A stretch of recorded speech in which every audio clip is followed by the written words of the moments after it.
et lancer le diaporama. Eh ben, bienvenue à toutes et tous dans ce webinaire sur outils et postures pour mieux vivre les discussions de fin d'année. Ce webinaire est porté par l'association de l'organisme de formation Fertile et sa tagline, l'aventure d'un nouveau monde. Euh, Vous avez déjà pris le temps de partager dans le chat votre prénom, d'où vous venez et un mot qui représente Noël pour moi. On voit déjà beaucoup de disparités et certaines personnes pour qui ça peut être agréable et d'autres moins, j'ai l'impression, en fonction de ce qui est ressorti comme mot. Euh, je vais me présenter rapidement. Moi, je suis tombé il y a 4 ans, lorsque j'étais en école d'ingénieur, amoureux du problème de l'immobilisme face aux enjeux écologiques. Euh, Depuis, j'évolue dans différentes organisations, mais principalement au sein de l'organisme de formation Fertile.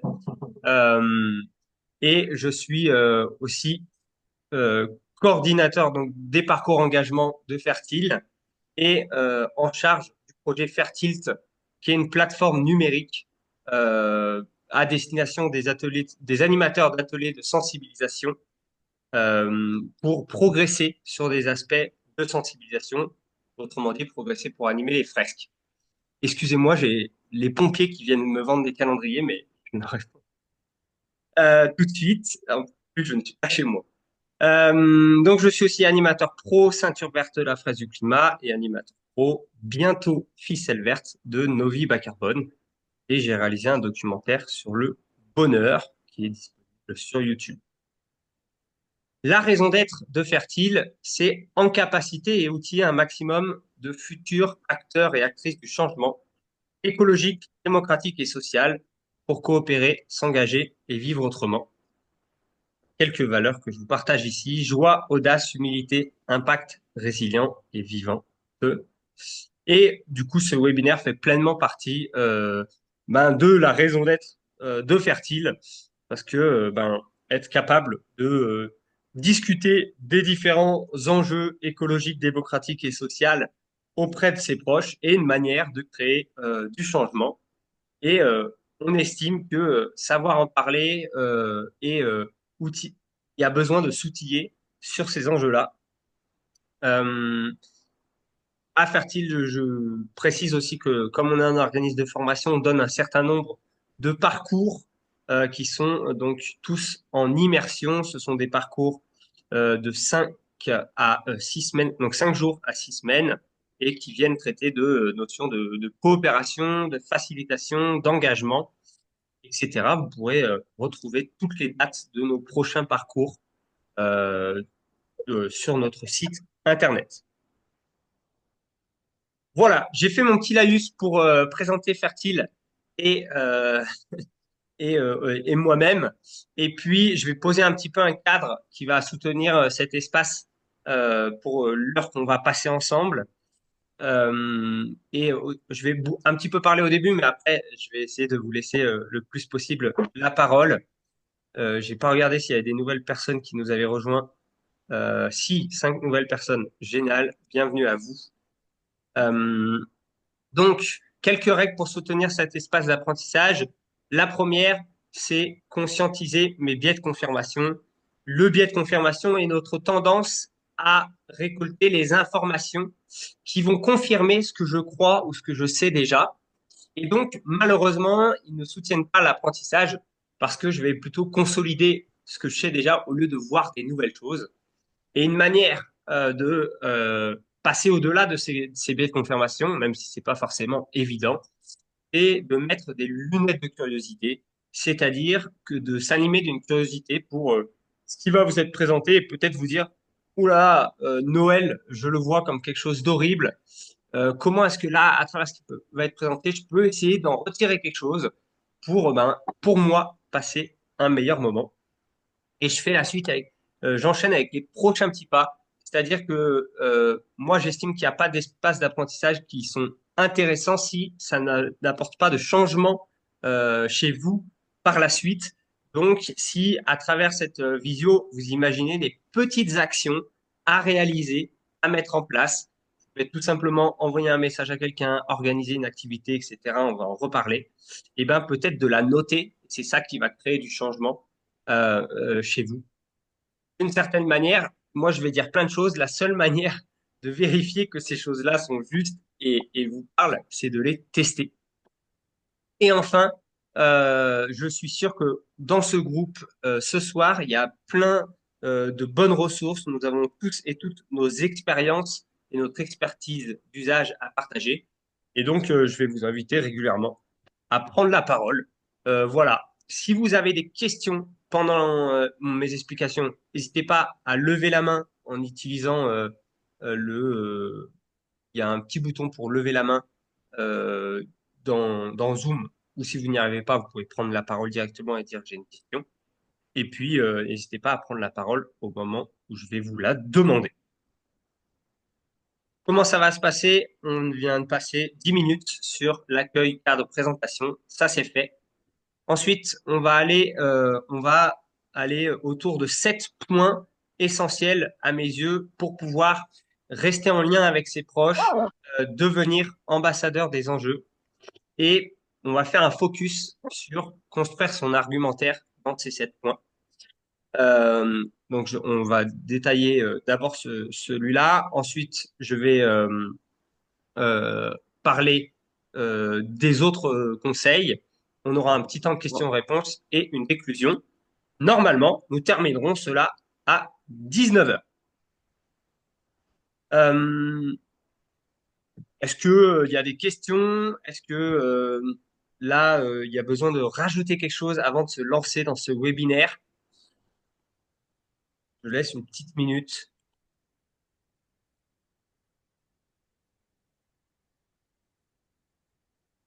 C'est pour information, je vais enchaîner tout de suite.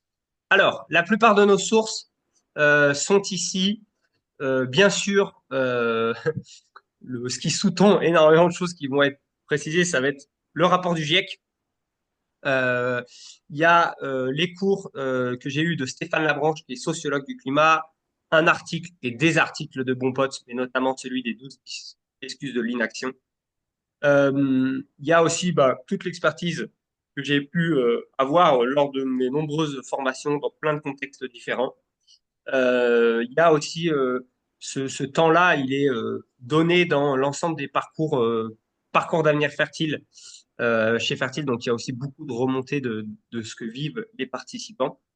Et puis, vous rappelez que toutes les ressources là qui sont partagées, elles sont disponibles sur le site fertile.co. Voilà, vraiment fertile. On met l'ensemble de nos ressources en CC by SA. C'est une licence qui permet à chacun de se réapproprier les cartes sans coût. Voilà, ces sources ne sont pas exhaustives. Et pourquoi je vous partage mes sources, pardon, parce que à mes yeux, à l'heure actuelle, dans les échanges, etc., il est important d'arriver à cultiver son esprit critique. Mon esprit critique, c'est ma capacité à filtrer les informations que je vais recevoir, à pouvoir poser des questions de clarification, à mieux comprendre. Et je pense que à l'heure actuelle, il est important de continuer à cultiver et muscler son esprit critique.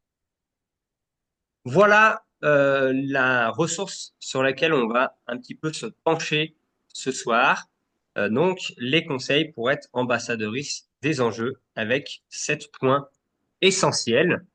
Et cette ressource, du coup, vous la retrouverez sur notre site. Je vais commencer avec la première qui est euh, assez importante à mes yeux, mais pas complètement, c'est construire son argumentaire.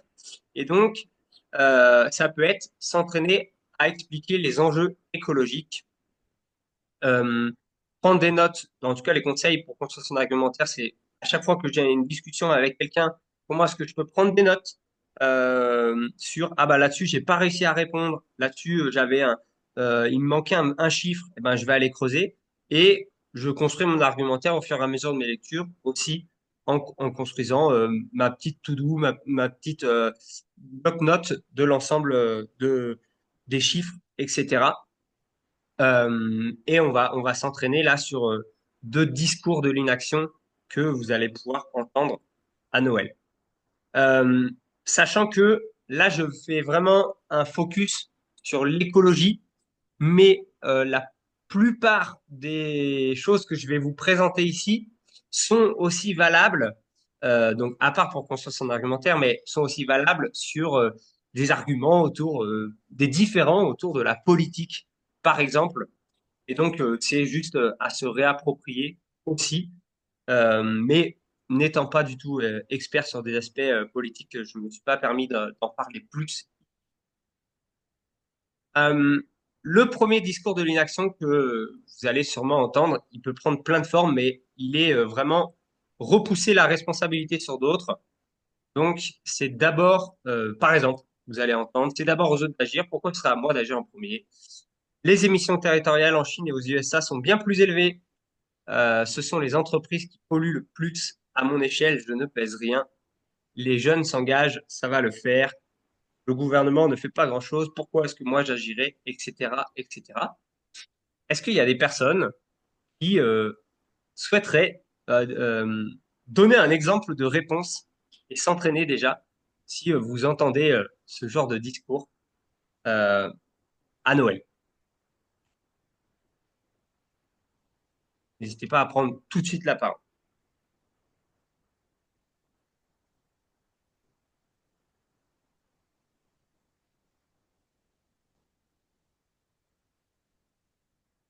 Oui, Virginie. Les jeunes s'engagent, ça va le faire. Ou bien c'est à vous les jeunes de vous emparer des sujets. Ça, c'est quelque chose que je rencontre très très régulièrement dans ma semaine. Et à ça, je réponds, quoi, je reprends et je transforme le vous en nous. Voilà. Mais j'argumente pas plus derrière. Mais je déteste le vous, quoi. Voilà. Hmm.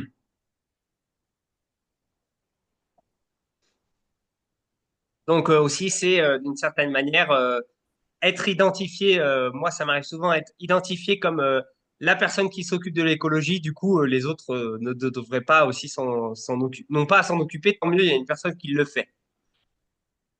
Oui, Raphaël. Concernant le troisième point, c'est les entreprises qui polluent le plus. Oui, mais il faut leur demander s'ils connaissent des entreprises qui ne fournissent pas un service ou un produit qui, au final, n'est pas utilisé par un citoyen, par un consommateur. Et donc, toutes les entreprises auront au bout du compte quelqu'un qui va utiliser ça. Donc, c'est bien la responsabilité du citoyen consommateur de se bouger. Hmm. Les entreprises ne font que répondre à ce qu'on leur demande. Yes. Merci, Raphaël. Roméo? Ouais, je réagis sur la première que j'apprécie.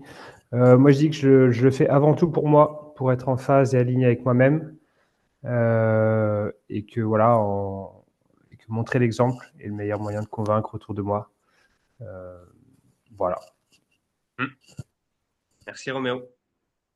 Eh ben, j'ai noté aussi des choses que vous avez dites. Déjà, moi, quand je lance un débat, on verra après quel est le bon moment, est-ce qu'il y a un bon moment pour débattre sur certains sujets, etc. Mais je pars aussi toujours du principe que ne pas dire à l'autre tu as tort tout de suite et essayer de voir comment est-ce que je peux d'abord aussi aller dans son sens. Euh, et par exemple, quand une personne me dit c'est aux entreprises de bouger, c'est elles qui polluent le plus, euh, moi j'assume qu'on a une responsabilité différenciée et partagée de l'action.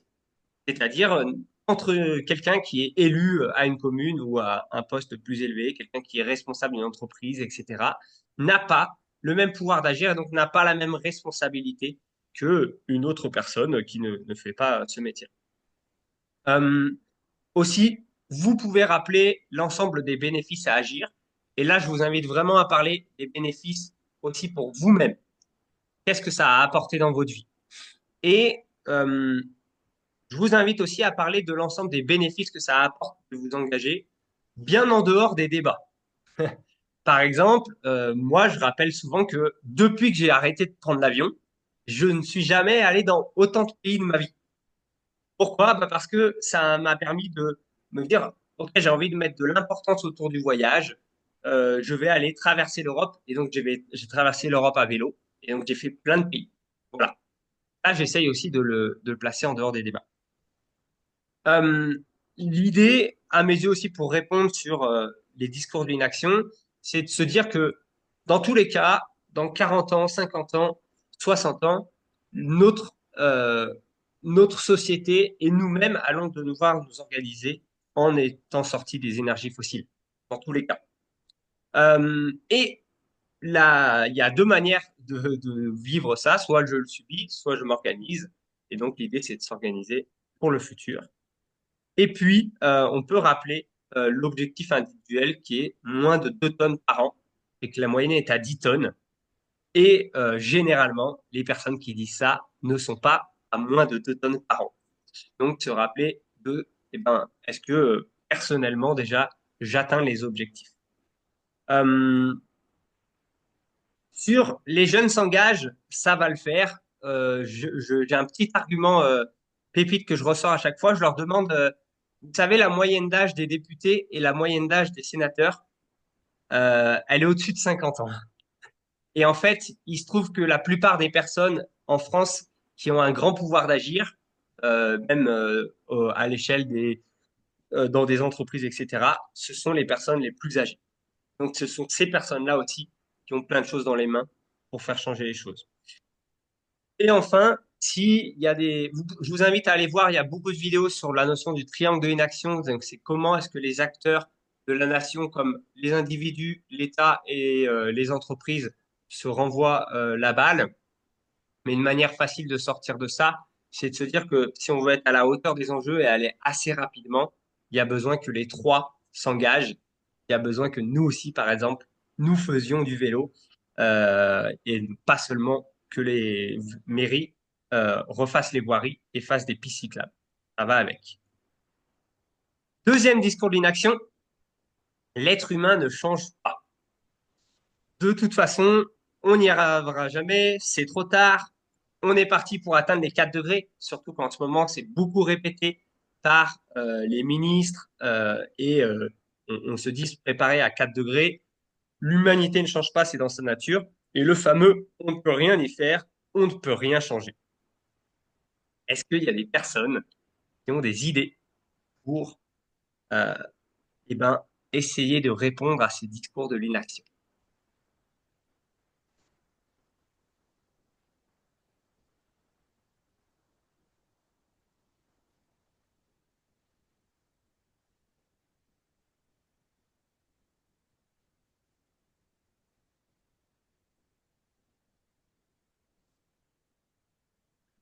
Bon, j'arrive pas à retrouver le bouton pour lever la main.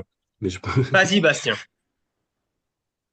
Euh, Sur le truc des 4 degrés, j'essaierai peut-être de rappeler que, enfin, la phrase de Valérie Masson-Delmotte, que chaque degré compte, chaque dixième de degré compte, chaque centième même. Euh, et que du coup, enfin, il vaut mieux rentrer dans le mur, à 50 km/h qu'à 100 km/h, quoi. Et peut-être sur le côté rien changer, j'aurais tendance à dire que je suis pas d'accord parce que à l'échelle, enfin, on est quand même une espèce hyper coopératrice. Euh, on arrive à, enfin, même s'il y a, il y a des conflits, etc., on arrive quand même à s'organiser à l'échelle mondiale. Pour le moment, pas dans une direction qui nous emmène vers quelque chose de forcément souhaitable, mais je veux dire, on est quand même capable de se mettre autour d'une table pour faire des COP, quand bien même elles sont pas hyper efficaces. Du coup, je pense qu'il y a de l'espoir dans notre capacité à nous organiser pour créer des choses, quoi. Ouais. Et je sais pas si c'est très convaincant pour une personne qui amène ce discours-là. Eh ben, moi, ce que j'aime faire pour tisser un petit peu sur ce que tu dis, Bastien, ce que j'aime faire, c'est comment est-ce que je peux relier à la vie quotidienne des personnes et se rappeler que souvent les personnes, elles ont des idées pour la nature humaine qui sont différentes de ce qu'elles vivent elles-mêmes. Donc, par exemple, sur la notion de coopération, lui demander est-ce que dans les projets que tu as menés dans ta vie, etc., est-ce que tu as eu l'impression que c'est plutôt la compétition qui t'a aidé et le fait de détruire un petit peu l'autre qui t'a aidé à réaliser ou que ça a été de coopérer et de faire avec d'autres ensemble? Il est très probable que la personne se souvienne mieux des moments où elle a passé des bons moments avec les autres et elle a fait ensemble. Il y avait Raph qui voulait prendre la parole.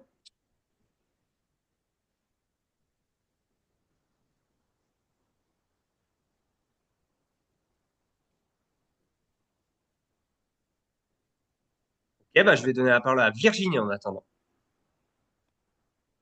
Moi, c'est un partage.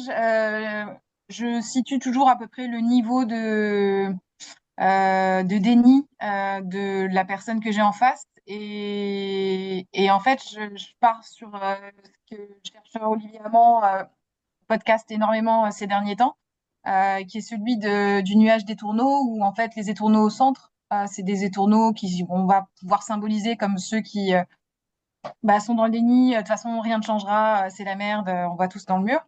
Et en fait, il y a des personnes, des nuances entre ces personnes-là et nous. Et pour moi, du coup, en fait, si je suis face à cette personne-là, généralement, je perds pas trop d'énergie, pas trop de temps. Je l'écoute évidemment pour pas créer de division ou de scission.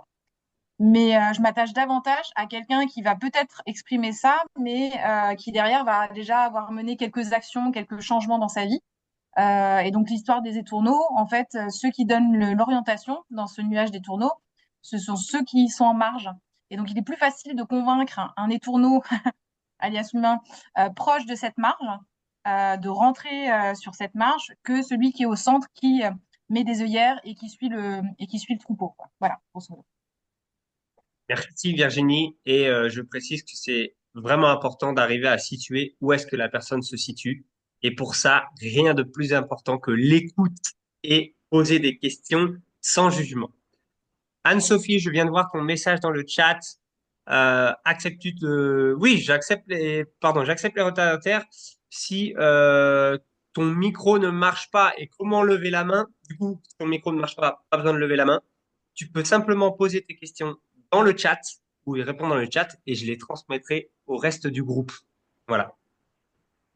Ok. Euh, Aurel qui dit, sur les 4 degrés, j'ai fait l'expérience du camion où l'on vit une température de 50 degrés. Canicule prévue pour 2050 et ça fait un bon exemple à raconter.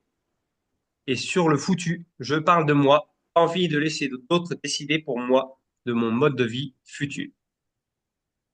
Alors, moi, quand quelqu'un me dit le monde ne change pas, on peut rien y faire, la première chose souvent je lui demande, est-ce qu'on peut se remémorer le monde il y a 30 ans, comment il était?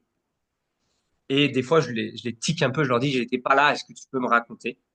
Mais en 1994, c'était au tout début d'Internet. Les gens pouvaient fumer un petit peu n'importe où, au bureau, tout ça. Il n'y avait pas de smartphone, il y avait des cabines téléphoniques, etc. Et en fait, de rappeler que vraiment, dans les 30 dernières années, le monde a extrêmement évolué et de se dire qu'il est probable que les 30 prochaines années, après, impossible d'être devin, il change aussi. Et donc, la question, c'est comment allons-nous le changer plutôt que est-ce qu'il va changer? Rappelez que le coût de l'inaction est bien plus élevé que le coût de l'action. Et ça, c'est aussi une invitation, si vous voulez parler de ces sujets-là, à ramener à des choses quotidiennes, à des choses que les gens ont vécues.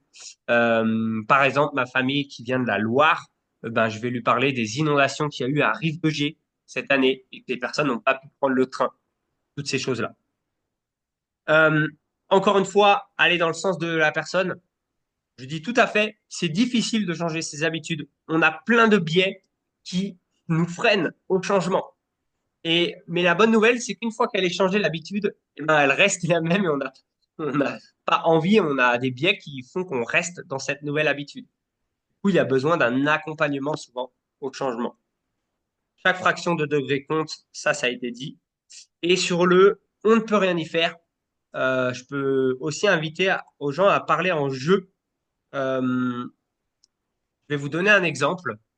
Il y a une personne qui disait, donc c'est pas dans une de mes animations, ça m'a été rapporté, mais qui disait par rapport à l'accueil de réfugiés climatiques, non mais de toute façon on peut rien y faire. La personne, l'animatrice lui a demandé, mais en fait, est-ce que tu pourrais essayer de reformuler en jeu, ne pas dire en général? La personne, elle a bugué et elle s'est rendue compte que si, elle a même dit, bah, en fait, moi, je pourrais accueillir des réfugiés climatiques, j'ai de la place chez moi. Voilà. Donc parfois, il y a des gens qui se cachent derrière un on assez général. Euh, Hello, donc Marie-Alix qui demande intéressé par les sources sur le coût de l'inaction versus action. C'est dans c'est dans le rapport du GIEC, je crois, dans les résumés des rapports du GIEC que je l'ai vu. C'est tellement quelque chose que je dis souvent, je ne saurais pas te dire la source exacte. Peut-être qu'il y a des gens ici qui ont la source exacte pour ça. Mais ça a été rappelé à la dernière COP, etc. Ok, là on vient de faire un petit focus sur choisir donc muscler son argumentaire. Pour info, des discours de l'inaction, il y en a plein. Là j'ai mis les deux plus importants.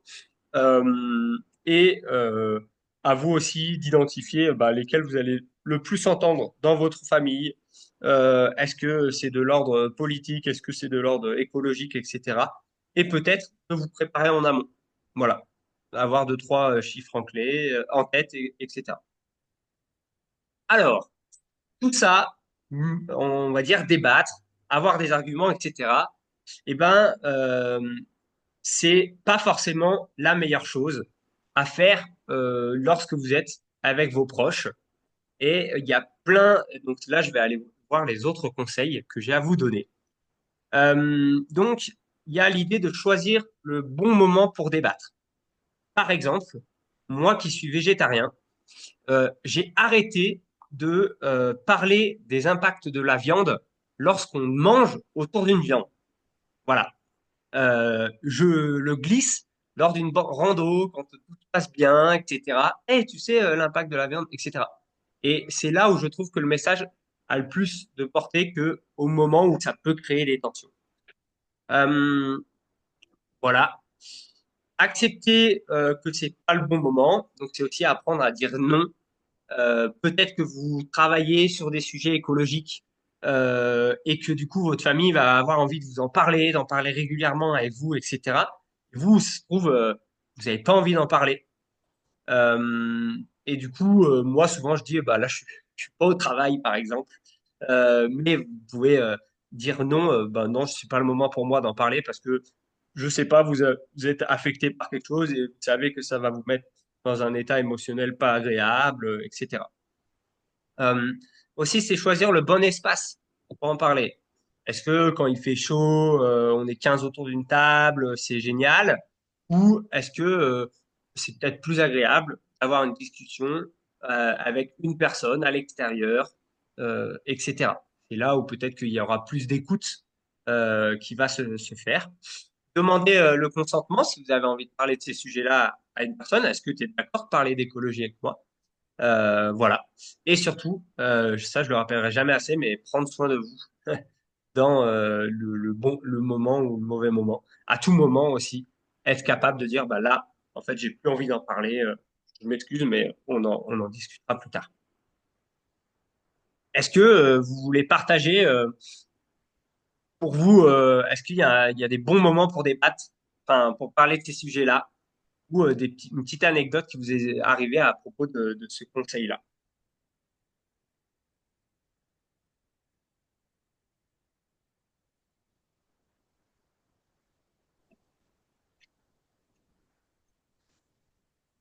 Raphaël, alors je ne sais pas s'il y en a d'autres qui étaient avant, parce que j'ai pas levé la main.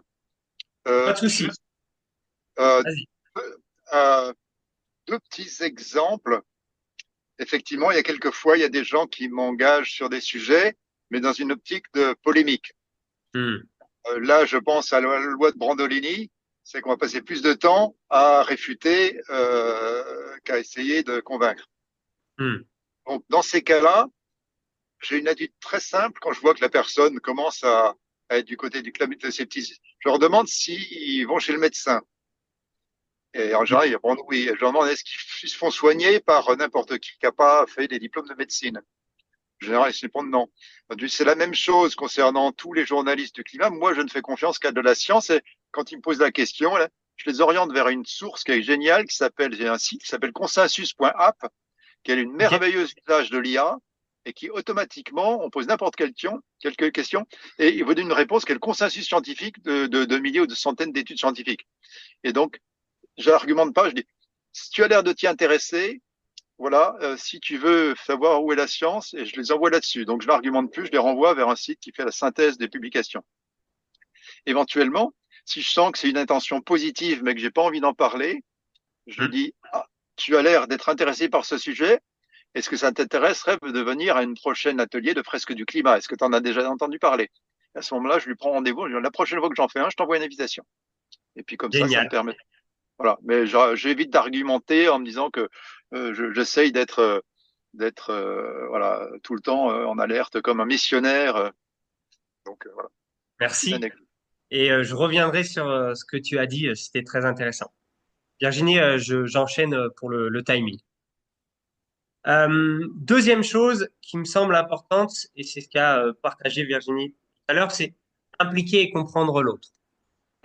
Comprendre l'autre dans sa bulle médiatique, comprendre l'autre dans son quotidien, dans son contexte géographique, social, etc. Et pour ça, comme je disais tout à l'heure, d'abord écouter et donc se taire. Généralement, moi, j'ai envie, au début, j'avais très envie de, dès que quelqu'un parlait de ce sujet, là, hop, tout de suite dire tout ce que je savais, etc. Alors qu'en réalité, c'était bien plus intéressant que d'arriver à questionner la personne, arriver à qu'elle se sente pleinement écoutée sur ces sujets-là. Euh, Souvent, j'estime que derrière un discours, parfois, comme on peut rien y faire, un discours de l'inaction, etc., en réalité, il y a plein de bonnes volontés. J'essaie en tout cas de voir ça un côté positif et de me dire, mais la personne aujourd'hui, elle est pas outillée, elle se sent démunie, et donc c'est pour ça qu'elle dit ça. Et elle a besoin d'être accompagnée. Elle a besoin de savoir qu'est-ce que je peux faire. Voilà. Donc, arriver à rejoindre l'autre et à lui poser des questions, identifier, donc mettre vos lunettes de curiosité, identifier ses croyances et ne pas chercher à convaincre. D'ailleurs, sur des sujets politiques, par exemple, il y a beaucoup de porte-à-porte qui est fait aux États-Unis et ils ont fait des études sur la capacité à une personne à changer d'avis.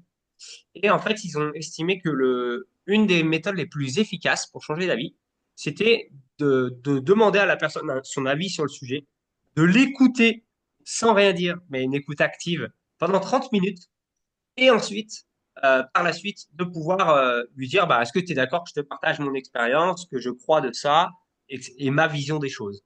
Et c'est ça qui a emmené le plus de changements. Ça, c'est ma source, c'est Lumière l'après, qui fait beaucoup de community organizing sur ces sujets. Et moi, ce que j'aime demander aussi aux personnes quand il y a un échange, c'est à demander à la personne, est-ce que tu es prête à changer d'avis?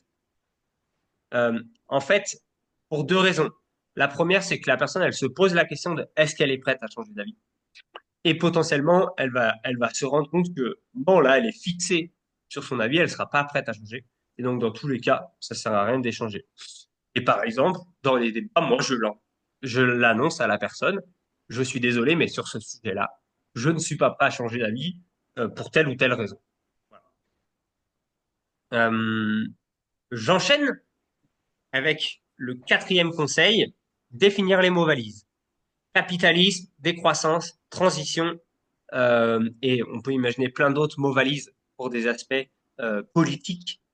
Euh, L'idée, c'est que ces mots valises-là, chacun et chacune autour de la table, potentiellement, a un système de compréhension et une définition différente. Et du coup, il va être très difficile de pouvoir échanger sur un sujet sans s'être mis d'accord sur la définition. Et généralement, la définition, les personnes ne la savent même pas. La définition de la décroissance, la définition du capitalisme, qu'est-ce que c'est? Et à mes yeux, il y a tout autant d'importance à prendre le temps d'échanger sur euh, qu'est-ce que tu entends par capitalisme? Qu'est-ce que tu entends par décroissance? Et partager aussi votre point de vue, par exemple. Vous partagez vos sources à ce sujet-là, plutôt que de laisser passer le mot et en fait, au bout de 10 minutes, de se rendre compte que vous ne parlez pas de la même chose. Euh, J'enchaîne et je laisserai la place aux interventions après, juste pour rester dans les temps. Euh, Laissez la place aux émotions. Euh, les émotions, c'est souvent dit lors des ateliers de sensibilisation, c'est un facteur important de changement, de prendre en compte comment est-ce que je me sens. Et c'est aussi une manière très forte de se relier entre les personnes, que de se connecter à ses émotions. Et en fait, des fois, derrière les discours d'inaction, derrière des phrases généralistes un petit peu, il peut en fait se cacher plein d'émotions, de peur, de tristesse, de colère face à certaines choses. Mais la personne n'a pas forcément mis le doigt dessus. Et donc, une question que j'aime poser, mais c'est comment tu te sens par rapport à ça? Comment tu te sens là par rapport au cyclone qu'il y a eu à Mayotte? Qu'est-ce que ça te fait? Comment tu te sens par rapport aux inondations qu'il y a eu à Valence? Et d'arriver et après accueillir sans juger et de se dire bah si la personne elle ressent ça, c'est ce qu'elle ressent ça. Voilà. Donc là, c'est ce que je dis aussi rapporté aux événements récents, au quotidien, etc. Et si vous acceptez que la personne et que vous questionnez la personne sur comment elle se sent et que vous l'écoutez vraiment, il y a de fortes chances que derrière, si vous lui dites, est-ce que tu es d'accord que je te partage comment je me sens, elle vous dise oui et elle vous écoute vraiment. Voilà. Est-ce qu'il y a des personnes qui voudraient partager une anecdote, une situation sur les trois derniers euh, conseils, impliquer, comprendre l'autre, définir ses mots valises et laisser place aux émotions? Ou qui a des questions?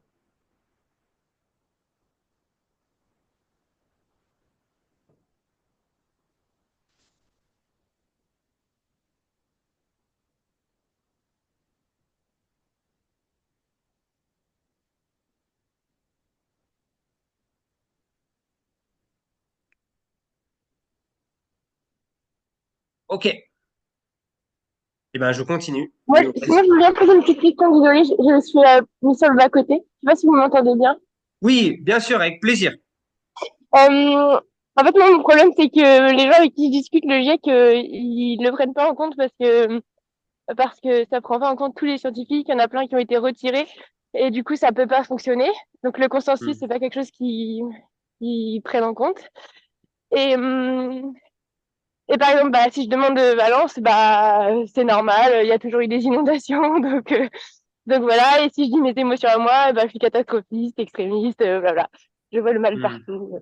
Voilà. Donc je trouve que les conseils ils sont intéressants pour des gens, je pense comme disait Virginie, qui sont quand même pas trop au milieu du troupeau des tourneaux, quoi. Hmm. Ouais. Euh, Tout à fait. Faire face à quelqu'un qui a des doutes même sur l'origine, enfin le consensus du GIEC, sa puissance, etc. C'est sûr que c'est pas forcément évident.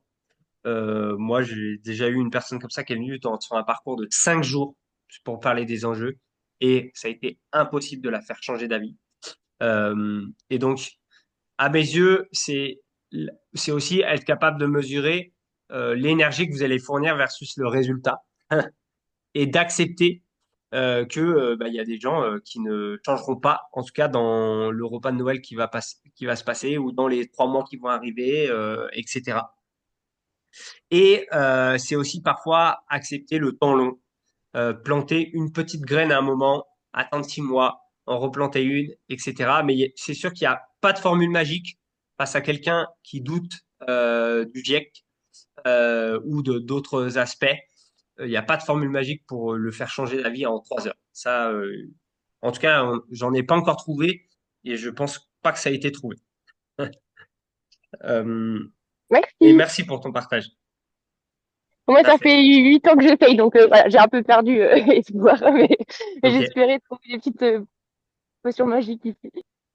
Ce qui peut aider, c'est enfin, de dire, OK, ben, s'assurer que vous êtes que vous êtes d'accord sur votre désaccord et voir si, est-ce que désaccord veut dire désamour et voir qu'est-ce qui peut se passer derrière si on assume qu'on n'est pas du tout là d'accord là-dessus, que c'est pas un sujet qui crée bah, des belles choses entre nous et comment est-ce qu'on peut faire autre chose.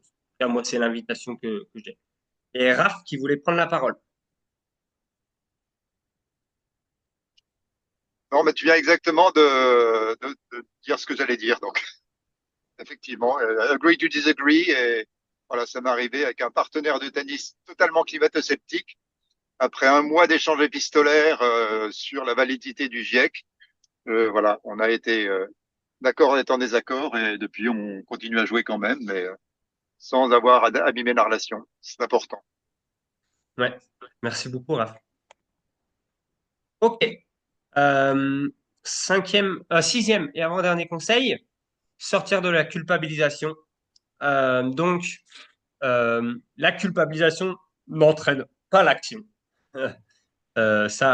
C'est quasiment une certitude. En tout cas, ça a été rappelé dans certains rapports de l'IPBC. Donc, c'est un petit peu c'est pas le GIEC, mais c'est un groupement scientifique sur les behavior change, donc sur les changements de comportement humain. Et ce qui aide beaucoup à sortir de la culpabilisation, c'est l'accompagnement à faire ensemble. En fait, possiblement, changer d'alimentation pour une personne, c'est super difficile. Ça fait des années que la personne, elle est en mode automatique quand elle va faire ses courses, en mode automatique quand elle cuisine, en mode automatique quand elle change. Et il y a besoin d'accompagnement et de faire différemment ensemble, d'apprendre une nouvelle recette, d'aller découvrir un nouveau magasin, euh, etc., etc. Euh, et, pardon, je lis aussi le chat pour voir s'il n'y a pas des questions de personnes qui n'ont pas le micro. Je vais en parler après. Du coup, sur Noël, c'est aussi comment est-ce que vous pouvez être force de proposition sur ben, certaines choses. Par exemple, je sais que moi, on va aller au restaurant. Et ben, en fait, personne n'a trop envie de t'en occuper, etc. Ok, bah, je suis force de proposition, j'y vais. Et je vais proposer un restaurant végétarien. Voilà. Et, euh, et après, c'est être force de proposition tout en demandant le consentement aux personnes. C'est aussi être capable de célébrer les petites victoires. Parfois, pour une personne, faire son compost, c'est déjà un énorme pas. Voilà. Et ben, de dire, ah mais génial, maman, t'as réussi à faire ton compost, je suis trop content, même si ça peut être un peu faux cul. Et ben, c'est célébrer les petites choses et ça va en fait nourrir la personne dans quand je me mets en action, je reste en lien, je me sens pleinement compris et même je me sens reconnu par ce que je fais, etc. Euh, et plutôt que de dire non mais le compost ça suffit pas, c'est juste la base, ben, ça va plutôt entraîner du désengagement. Euh, alors je vais prendre les petites questions du chat. Euh,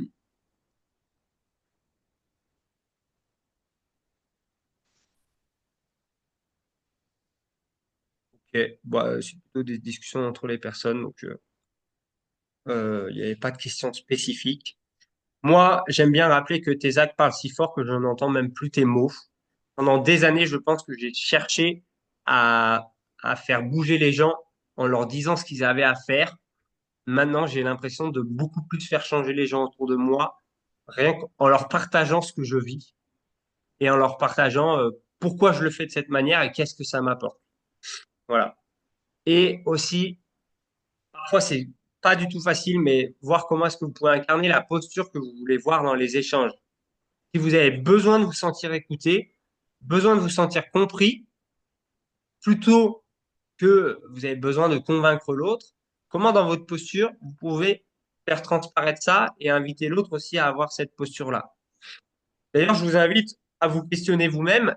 Est-ce que pendant par exemple, ces fêtes de fin d'année, j'ai besoin de convaincre l'autre il y a besoin de changer, ou est-ce que j'ai besoin juste que la personne, elle me comprenne dans ce que je fais et me sentir compris dans ce que je fais. Ça, c'est vraiment peut-être une question à vous poser avant d'aller au fait. Euh, il me reste, je vais accélérer sur la dernière. Et c'est ce que disait Raph tout à l'heure, invitation à pousser l'autre à se former.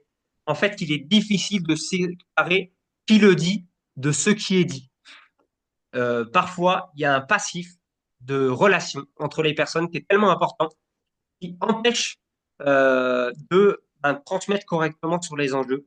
Et du coup, c'est accepter que je ne suis pas la bonne personne pour en parler à ce proche-là. Et donc, de trouver un subterfuge.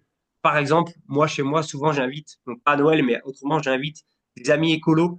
Et genre, je lance le sujet et c'est mes amis écolos qui en parlent à ma place. Et je me rends compte que dans ma famille, on est beaucoup plus facilement mes amis que moi. C'est aussi eh ben, inviter à l'autre à se dire, bah, ok, bah, tiens, moi, j'ai trouvé cet article super. Est-ce que tu es d'accord de le lire et qu'on en discute et de pousser l'autre à faire une fresque du climat, etc. Bien plus que de tout faire passer par votre propre parole et votre propre canon. Et surtout, accepter, donc mettre du temps long, s'accorder le droit à l'erreur, avoir de l'indulgence envers vous-même. Et ben, là, on va finir les 8 prochaines minutes. C'est passé super vite, j'ai l'impression, à partager. Est-ce qu'il y a d'autres choses qui marchent, que vous avez utilisées, d'autres conseils que vous voulez partager, ou sinon il y a des questions sur ce qui vous a été présenté. Je vais quitter le partage d'écran.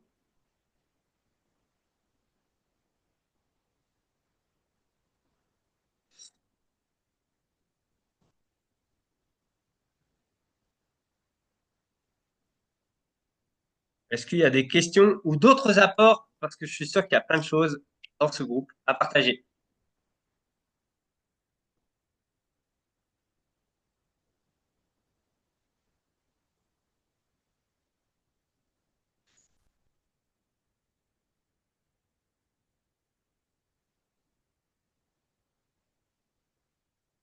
Oui, Roméo. Ouais, merci Rémi. Moi, ce séminaire, il tombe bien, je suis en plein dans la rédaction d'une lettre à destination de mon père et mes frères qui ne comprennent pas forcément mon mode de vie actuel, etc. et autres. Donc voilà, j'ai préféré poser ça sur papier, voilà, en expliquant les choses simplement et en adoptant la règle de je parle en mon jeu pour éviter de montrer du doigt, de culpabiliser, etc. et autres. Et moi qui ne veux plus offrir de cadeaux physiques, matériels, etc., je me suis dit que je ferais une pierre de coups en offrant plutôt cette lettre-là, en leur indiquant de la lire pas pendant le repas et pas pendant l'ouverture des cadeaux, mais plutôt quand ils auront un temps de calme. Euh, voilà, et ça me fait du bien aussi à moi, donc c'est chouette, double coup. Voilà. Merci, Roméo.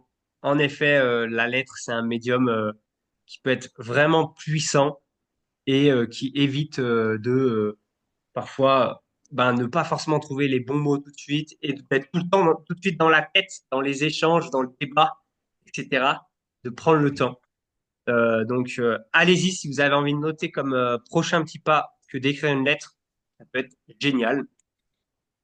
Un autre partage,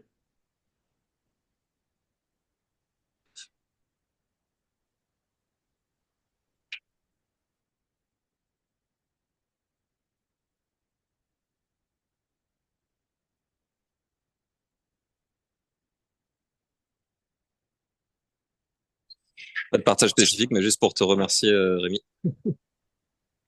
avec plaisir, Yves. Et je suis arrivé un peu en retard, donc tu l'as peut-être dit au début, mais est-ce que tu vas partager les slides que tu as partagés ou pas? Du coup, en fait, je sais pas si j'ai votre adresse mail. Euh, les slides seront sur le webinaire. Donc, c'est là-dessus pour moi le plus facile pour les trouver. Parfait, merci. Et le webinaire sur ressources avec un Ouais, s.fertile.com. pour Voilà, servir d'anti-sèche à Noël. Merci. génial.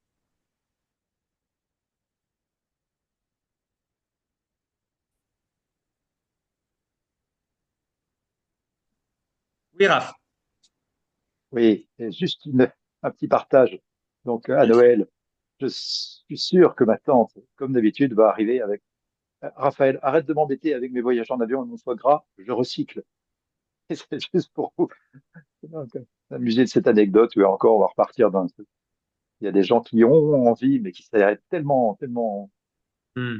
trop court par rapport à ce qui est nécessaire. Mais ça va m'amuser d'avance de leur engager sur des sujets plus importants. Est-ce que tu sais ce que tu répondrais à ça, Raph? Oh, bien sûr, oui, oui, oui. Génial. Ok. Mais systématiquement, on voit des gens qui ont la bien-pensance s'arrête assez Hmm. vite. Oui, moi aussi, comme je suis un peu référencé comme l'écolo de la famille, on m'arrive souvent à me dire ah désolé, j'ai fait ça, etc. Déjà, je leur invite enfin, c'est pas pour moi qu'ils font les choses, je leur rappelle et leur poser la question, mais pourquoi est-ce que c'est important pour toi de me dire, de t'excuser, par exemple, d'être parti en avion à tel endroit, voilà. Euh, et leur demander, en fait, qu'est-ce que tu cherchais à travers ce départ en avion ou ce voyage au bout du monde? Est-ce que tu cherchais à être en lien avec des gens? Est-ce que tu cherchais à voir des beaux paysages, etc. C'est ça qui se questionne vraiment. Virginie, Yes, simplement un partage sur la culpabilisation qui était sur l'une des slides. J'ai pas tendance à faire culpabiliser, mais j'ai l'impression qu'en écoutant voilà les climato-sceptiques ou ceux qui sont dans le déni, qu'ils se culpabilisent eux-mêmes de faire ces choses-là sans intervention de toute part. Et du coup, généralement, j'essaye aussi d'aller sur ce sujet en disant, vous savez, au moment où on achetait ci, où on consommait de cette façon-là, il y a 30 ans, on n'avait pas toutes les connaissances, ou en tout cas, on n'avait pas autant investi comme on sait aujourd'hui. Et donc, de les faire déculpabiliser en disant, mais évidemment que vous vouliez pas mal faire, et où on cherchait pas à mal faire, parce que maintenant, je suis aussi âgée, mais voilà, de se dire, en fait, on a juste merdé. Mais la bonne nouvelle, c'est que ben on prend conscience maintenant et on change nos comportements et c'est OK. Et je trouve que d'essayer de désamorcer la culpabilisation chez les gens qui ont tendance à dire, bah, de toute façon, c'est foutu, puis avant ça marchait. Oui, mais avant, on n'était pas 8 milliards, donc maintenant, on a un problème dans l'équation, quoi. Voilà.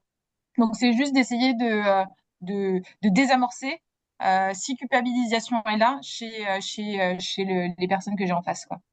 Voilà. merci beaucoup, Virginie.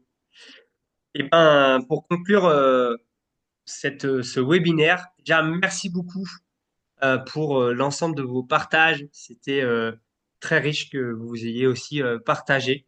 Ce que je vous propose, c'est de marquer dans le chat qu'est-ce que vous avez besoin, de quoi vous avez besoin pour bien vivre Noël, ou de qu'est-ce que vous aimeriez qu'on vous, Noël ou autre fête de fin d'année, pardon, qu'est-ce que vous aimeriez qu'on vous souhaite, de le marquer dans le chat et d'imaginer que toutes les autres personnes de cette réunion vous le souhaitent.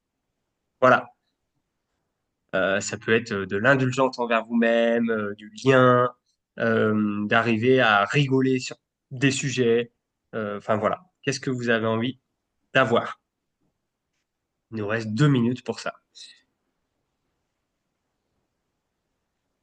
De faire des envieux, envieuses avec mon faux gras maison, Camille nous dit.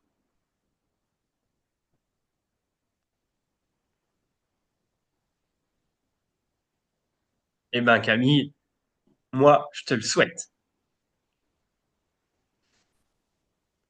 Réussir à lâcher prise quand une conversation ne prend pas la tournure escomptée.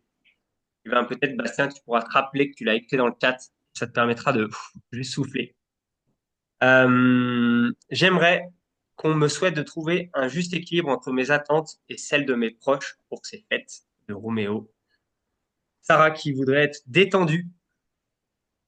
En fait, Sarah. Marie-Alix, réussir à m'affirmer dans mes convictions malgré les critiques. Marie-Alix, essaie de trouver un ou une alliée qui va peut-être t'aider à supporter tes convictions. Je suis sûr que tu vas en trouver. Réussir à dire non si je ne souhaite pas débattre et que la personne en face m'écoute. Oui, Anaïs. Génial, je te le souhaite. Aurel, j'aurais bien aimé pratiquer, faire du roleplay de dîner de famille. Oui, je sais, Aurel, mais nous n'avions qu'une heure. Désolé. Ah Euh, non, c'est pour une autre fois ou une idée. ok, ok. Bah, je pense qu'il y aura l'opportunité dans la communauté des alumni de Fertile si vous en faites partie. Euh, Nata qui Edem Canaïs. Virginie, prendre plaisir à communiquer avec l'autre, même dans le désaccord. Et Lucie, j'aimerais ne pas partir au quart de tour quand mon père tiendra des propos type CNews. Et ben, on peut souhaiter euh, tout ça à tout le monde. Euh, il est 19 heures. Merci beaucoup à toutes et tous et je vous souhaite des très belles fêtes de fin d'année. Merci Rémi. Bonne soirée et Merci. belle fête. Merci beaucoup. Merci. Merci beaucoup.